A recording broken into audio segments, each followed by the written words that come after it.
कभी आपने देखा है या सुना है कि जो दान दाता है, जो दान देता है, वो जिंदगी भर दान लेने वाले का गुलाम बन के रहता हो, या फिर जो पूंजीपति है, पैसे वाला है, धनी है और किसी फकीर को या फिर किसी गरीब को या फिर किसी भिखारी को वो भीख दे और वो भिखारी उसके ऊपर राज कर रहा हो। यानी जिस पूंजीपति ने भिखारी को कुछ पैसे दिए हो या कुछ दान दिया हो या सहायता की हो या फिर उसको आगे बढ़ने के लिए सपोर्ट किया हो और वही उसके ऊपर सवार हो जाए और वही उसके ऊपर राज करने लग जाए। खमागणी, मैं हूं शोभा भाटी। ऐसे वाक्य आपने नहीं सुने होंगे और सुन भी लें अगर हम लोग कहीं पर तो हमें हंसी आएगी कि ऐसा कभी होता है क्या कि जो दान दाता है, जो देने वाला है, वही गुलाम हो जाए और जिसने दान लिया है वो मालिक बन जाए। सुन के हंसी आती है या आश्चर्य भी होता है कि ऐसा कभी नहीं होता। क्यों नहीं होता? क्यों नहीं होता? हो रहा है, ऐसा ही हो रहा है और खुली आंखों से आप लोग देख रहे हैं, अपने दोनों हाथों से इस चीज को स्वीकार भी कर रहे हैं और गुलाम बने हुए बैठे हैं। दान दाता जिसको दान दिया उन्हीं के गुलाम बने हुए बैठे हैं। लेकिन कुछ संकुचित मानसिकता के तले दब गई है ये सोच, और या फिर ये सोचने का नजरिया, या फिर इतनी लंबी सोच आजकल लोगों की रही नहीं, या वो जानना ही नहीं चाहते। क्यों? आप लोग गुलाम नहीं हैं।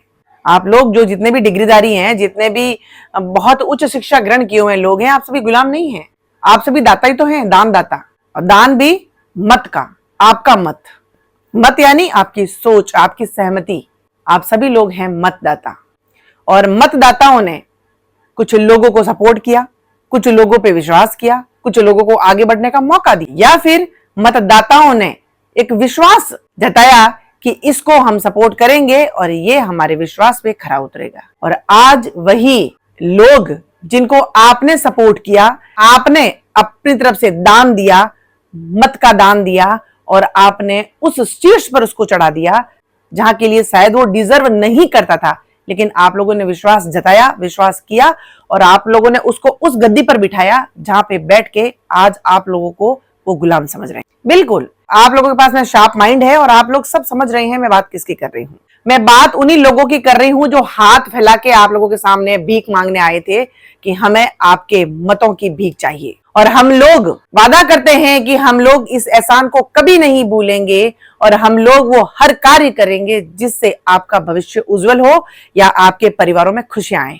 बिल्कुल, उन्होंने वो सभी वादे पूरे किए, सभी वादे पूरे किए जो उन्होंने अपने आप से किए थे, आपसे नहीं, खुद से किए थे।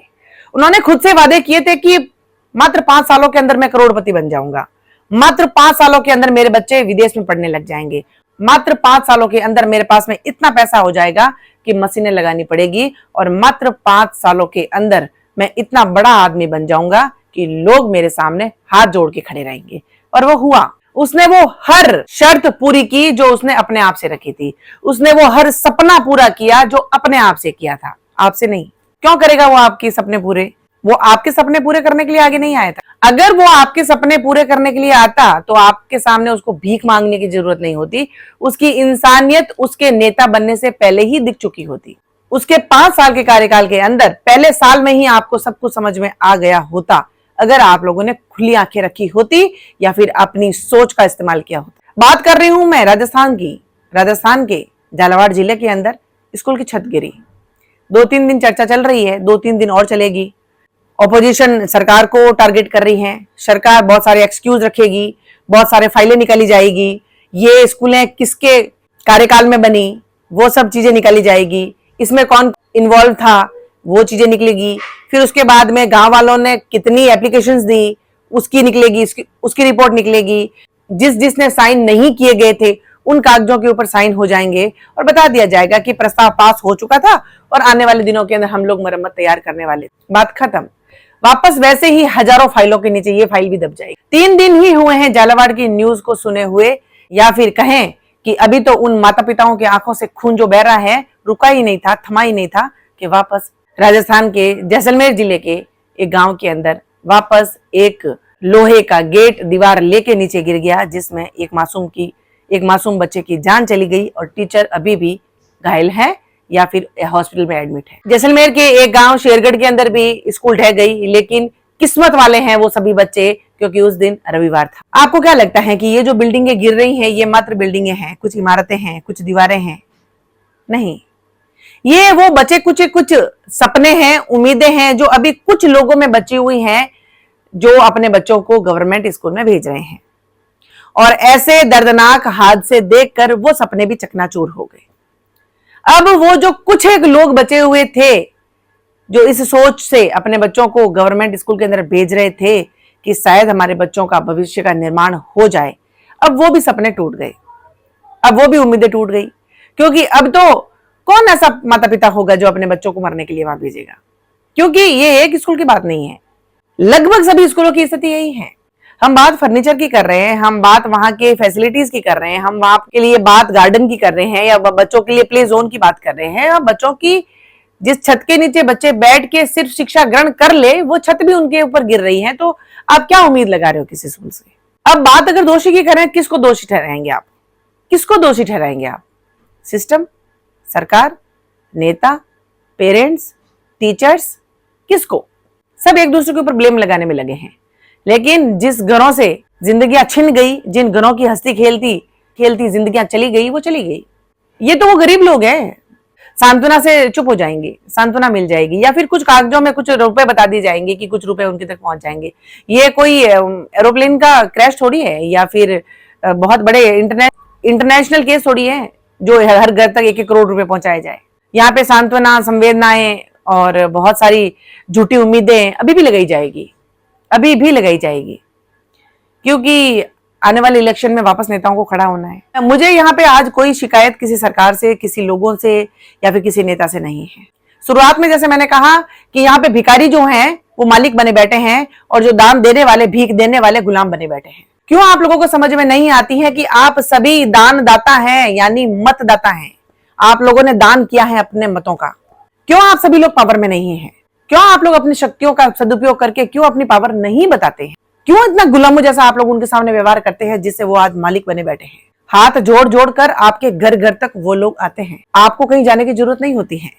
गरीब से गरीब घर, जिस घर के ऊपर छत भी प्लास्टिक की थैलियों से बनी हुई है, वहां उस घर में जा जाकर उन नेताओं ने फोटो खिंचा खिंचा कर पोस्ट की है और बताया है कि हम इन लोगों के हमदर्द हैं, हम लोग इन घरों को सुधारने निकले हैं या फिर इनकी स्थिति सुधारने निकले हैं। उस समय वो लोग आए थे ना रिपोर्टर के साथ में या फिर फोटोग्राफर के साथ में, फोटो खींची होगी, आप लोगों ने बड़े खुल खुल कर पोज दिए, बिल्कुल अपने हाथों से उनको गले लगाया। ये वही लोग हैं जो गले लग लग के गले पड़ गए हैं। अब वापस 5 साल तक कहीं दिखेंगे नहीं आप लोगों को। ये वापस 5 साल बाद में वापस बहुत अच्छी नई ट्रिक लेके, नई योजनाएं लेके, नई सोच लेके या फिर नया षड्यंत्र रच के आप लोगों के सामने आ जाएंगे। आप लोगों के घरों तक कुछ राशन पहुंचा दिया जाएगा, आपके घरों के मर्दों को कुछ अच्छा खाना खिला दिया जाएगा, या जेब में कुछ 5-5 हजार रुपए ठूस दिए जाएंगे। वापस आप लोग 5 साल तक उनको रिजर्व कर देंगे, 5 साल तक वापस आप लोग उनको सेव कर देंगे। ये सिलसिला पिछले कई वर्षों से चलता आ रहा है। किस पे बात करें, किस स्कूल पे बात करें, किस टीचर पे बात करें, किस गरीबी पे बात करें, किस योजना पे बात करें, किस सिस्टम पे बात करें, किस पे बात करें, क्यों बात करें? हम लोग तो दानी हैं, हम लोग दान करने वाले हैं, तो हम लोग गुलाम कैसे बन गए? हम लोग गुलाम बने अपनी सोच से, अपनी संकुचित सोच से। क्योंकि आज हम लोग पढ़े लिखे नहीं हैं। जो व्यक्ति, क्योंकि पढ़ा लिखा वह व्यक्ति होता है जो अपनी शिक्षा का सही तरीके से उपयोग कर सके। हम लोगों को तो कोई भी आके मैनिपुलेट करके चला जाता है, कोई भी हमारे सामने स्वांग रख के चला जाता है, कोई भी हमारे सामने ढोंग रच के चला जाता है। आज उन माता पिताओं के पास में क्या है बोलने को, या फिर क्या प्रश्न है उनके पास सरकार से पूछने के लिए? जिन माता पिता के घरों से हंसती खेलती जिंदगियां चली गई, जिनके साथ वो सुनहरा सपना देख रहे थे, वो बच्चों की किलकारियां हमेशा हमेशा के लिए घरों से खत्म हो गई। वो माता पिता क्यों प्रश्न नहीं पूछते हैं? कहाँ है वो नेता जो आज हमारे घर घर तक आया था? रोजी रोटी के लिए हमसे वादे किए थे, अच्छी शिक्षा के लिए हमसे वादे किए थे, अच्छी योजनाओं के लिए हमसे वादे किए थे, गांव गांव तक लाइटें पहुंच जाए, गांव गांव तक सड़कें पहुंच जाए, उनके लिए लंबे लंबे बहुत बड़े बड़े वादे किए थे। कहाँ है वो नेता? और क्यों आप लोग उनकी छाती पे पैर रख के खड़े नहीं हो जाते कि तुम्हारे वादे कहाँ गए? और कैसे मात्र 3 साल के अंदर वो रोडपति से करोड़पति हो गए? कितनी तनख्वाह है उनकी? उन नेताओं की तनख्वाह क्या है? गूगल है ना, गूगल पे आप सर्च करिए ना कि एक ग्राम पंचायत का जो एक अधिकारी है उसकी कितनी तनख्वाह है, कैलकुलेशन करिए उससे और पता लगाइए कि 3 साल में उसके पास में कितना अमाउंट होना चाहिए और आज उसके पास में कितना अमाउंट है। आज कैसे वो करोड़ों की गाड़ियों में घूम रहे हैं, कैसे उनके बच्चे विदेश पहुंच गए। आपके बच्चे घर से स्कूल नहीं पहुंचे, गवर्नमेंट स्कूल तक नहीं पहुंचे, उनके बच्चे विदेश पहुंच गए। कैसे पहुंच गए? क्योंकि आपको आपकी शक्तियों का अनुमान नहीं है। आज हम लोग हम लोग मतदाता हैं, मतदाता समझते हैं, हमने अपना मत दिया जिसकी वजह से वो लोग आज अपनी सीट के ऊपर बैठे हुए हैं। हम लोगों ने स्वीकृति दी तो हम तो मालिक हुए, हम गुलाम कैसे हुए? बात आपको कोई नहीं समझाएगा और ना आप लोगों के बेजे में समझ में आएगी। कई बार इस टॉपिक को लेके मेरा बहुत से लोगों के विवाद हो जाता है। कई बार जब लोग हॉस्पिटल में जाते हैं तो डॉक्टर के सामने हाथ जोड़ के गिड़गिड़ाते हैं कि हम लोग बीपीएल के हैं, हमारे पास में ये कार्ड है, हमारे पास में आयुष्मान का कार्ड है, हमारे पास में जन आधार है। ये क्यों गिड़गिड़ाते हैं आप लोग? आप इसलिए गिड़गिड़ाते हैं क्योंकि आपको आपकी शक्तियों का अंदाजा नहीं है। हम लोग एक नहीं है, इसीलिए आज वो चंद लोग जो लोग मार्कशीटों के अंदर 8वीं फेल है, 5वीं फेल है, आज वो आप लोगों के ऊपर इस तरीके से तांडव कर रहे हैं मानो कि वो हमारे दानदाता हों, उन्होंने हमें जीवन दिया हो, उनके खाते से हमारे घर में रोटियां पहुंच रही हो। बिल्कुल नहीं ऐसा। हमारी कमाई से उनके घर तक रोटियां पहुंच रही, हमारी कमाई से उनकी गाड़ियों में पेट्रोल जा रहा है, हमारी कमाई से उनकी करोड़ों की गाड़ियां जिन रोडों पे दौड़ रही हैं वो हमारी कमाई से बनी हुई है। उनकी कमाई से हमारे घर तक रोड नहीं पहुंची है। लेकिन ये बात कौन पढ़ाएगा? कौन पढ़ाएगा? आजकल तो धीरे धीरे किताबों के अंदर से अधिकार और कर्तव्य खत्म हो रहे हैं। कौन सी पुस्तक के पहले पन्ने पे आप देखिए कि अधिकार लिखे हुए हैं? कुछ एक पुस्तकें बची हैं इनके ऊपर लिखे हुए हैं। चलो लिखे हुए हैं, बच्चों का कहां ध्यान जाता है? किस टीचर ने, किस अध्यापक ने या फिर किस नेता ने उन बच्चों को ये अधिकार समझाए कि आपके ये अधिकार हैं? आपको किसी के सामने हाथ जोड़ के विनती करने की जरूरत नहीं है, आपको किसी की गुलामी करने की जरूरत नहीं है, आपको किसी के सामने गिड़गिड़ाने की जरूरत नहीं है। ये आपके अधिकार हैं। लेकिन क्या करें, हमें तो अपनों ने लूटा, गैरों में कहां दम था। कश्ती भी वहां डूबी जहां पानी कम था। अगर गहरे समुद्र में जाके अगर कश्ती डूबी होती तो समझ में आता कि ये तो गहरा समुद्र था, यानी वो तो गैर थे।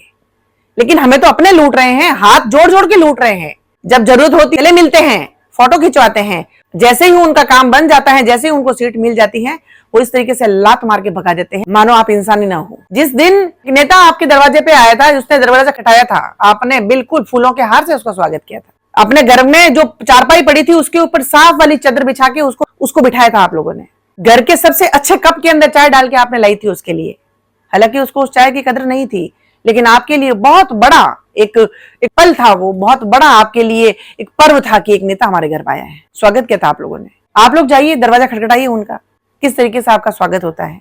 स्वागत तो छोड़िए कि उन बंगलों के सामने, उनकी कोठियों के सामने आप खड़े भी नहीं रह सकते। एक नेता की हैसियत तो छोड़िए, उस गेट के बाहर खड़ा हुआ वॉचमैन भी आपको धत्कार के धक्के देके भगा देगा वहां से। इसीलिए मैंने बोला कि आज भिखारी मालिक बने हुए बैठे हैं और जो दान दाता है वो भिखारी बने हुए बैठे हैं, गुलाम बने हुए बैठे हैं। आज भी वक्त है, जो भी माता पिता पढ़े लिखे हैं, जिन्होंने शिक्षा ग्रहण की है, और हाथ जोड़ के इस देश के टीचर्स से, जितने भी अध्यापक हैं, अध्यापिकाएं हैं, उनसे हाथ जोड़ के विनती करती हूँ, आप जिस भी सब्जेक्ट के टीचर हैं, जो भी विषय पढ़ाते हैं, उसको थोड़ा पीछे रखिए। सबसे पहले बच्चों को अपने अधिकारों से वाकिफ करवाइए, उनके अधिकार उनको समझाइए, सिर्फ नोटबुक में लिखने के लिए नहीं, उनके जीवन में अप्लाई करने के लिए। उनको बताइए कि शिक्षा जो आपको दी जा रही है, आपके स्कूलों के अंदर जो पैसा लगाया जा रहा है, ये कोई भीख नहीं है, ये आपके ऊपर कोई ऐसा नहीं है, ये आपका अधिकार है जो सरकार आपको देती है, जो हमारे संविधान में लिखा हुआ है।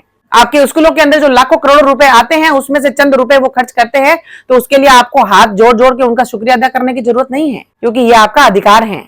सरकार का एक बहुत बड़ा फंड आपके स्कूलों के लिए आता है, जिसको उनको स्कूलों पे लगाना होता है, लेकिन वो लोग इतने भूखे नंगे हैं कि वो अपने बकल में भरने से, अपनी जेबों में भरने से बाज नहीं आ रहे। दोष उनका नहीं, क्योंकि वो तो लालची हैं।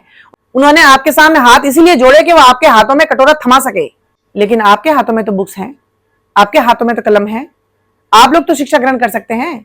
आज के युवा से मैं कहना चाहूंगी, आज के बच्चों से मैं कहना चाहूंगी, आज आपके पास में जो सुख सुविधाएं हैं उनको भले कम कर दीजिए, उनको साइड में कर दीजिए। जो इच्छाएं, जो सपने आप देख रहे हैं, बड़े बड़े आईफोन लेने के, कार लेने के, वो सब साइड में करिए। लेकिन सबसे पहले इस देश में सर उठा के जीने के लिए, हक से जीने के लिए अधिकारों को पढ़िए कि आपके कौन कौन से आपके अधिकार हैं और उन अधिकारों को आप किस तरीके से अपने जीवन में इस्तेमाल करके आप शीर्ष पर पहुंच सकते हैं। शिक्षा एक ऐसा हथियार है जो बड़े से बड़े नेता को घुटनों पर बिठाने पे मजबूर कर देगा।